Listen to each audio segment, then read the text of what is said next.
तय किया है। इस चुनाव में अगले मुख्यमंत्री चेहरे के रूप में तेजस्वी यादव जी को हम लोग सपोर्ट करते हैं। मैं ये कह सकता हूं, खड़गे साहब, राहुल गांधी जी और तमाम जो साथी बैठे हमारे, इन सब की राय लेकर के हम लोगों ने तय किया है इस चुनाव में अगले मुख्यमंत्री चेहरे के रूप में तेजस्वी यादव जी को हम लोग सपोर्ट करते हैं।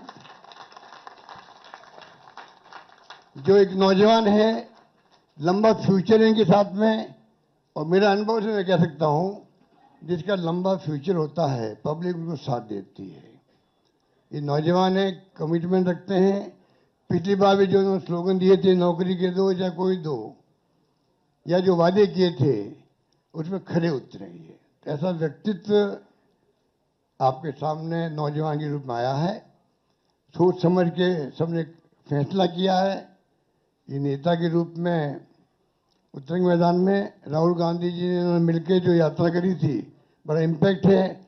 आने वाले वक्त में इनके अलावा राहुल जी भी आएंगे और नेता आएंगे, प्रियंका जी भी आएगी, सब नेता आएंगे।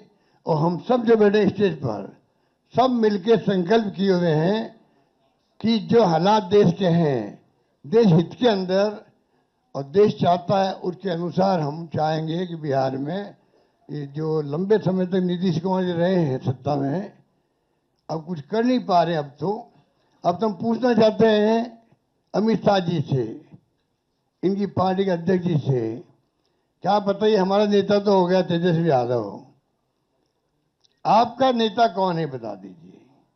इससे काम नहीं चलेगा कि नीतीश कुमार के नेतृत्व में चुनाव लड़ा जाएगा।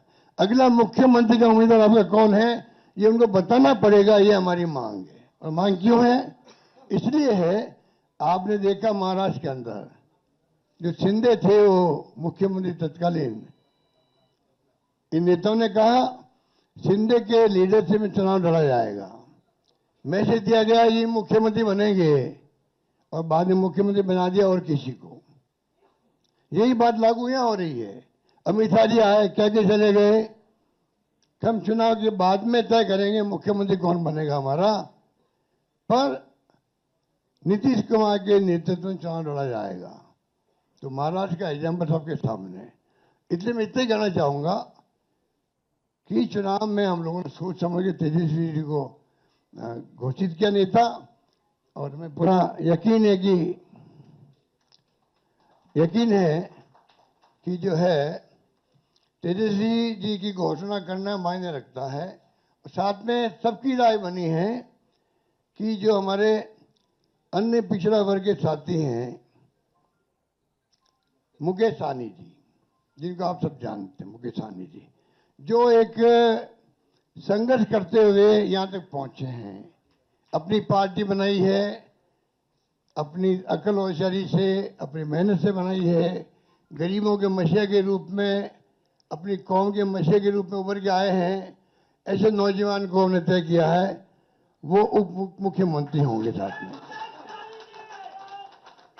इसके साथ में जो आपके यहाँ बहुत सारे समाज भी हैं, सामाजिक इक्वेशन अलग तरह की है, तो जो अन्य सामाजिक वर्गों के लोग हैं उनमें से मुख्यमंत्री और बनाए जाएंगे, उप मुख्यमंत्री और बनाए जाएंगे। यही बात कह के मैं अपनी बात समाप्त करता हूं। धन्यवाद।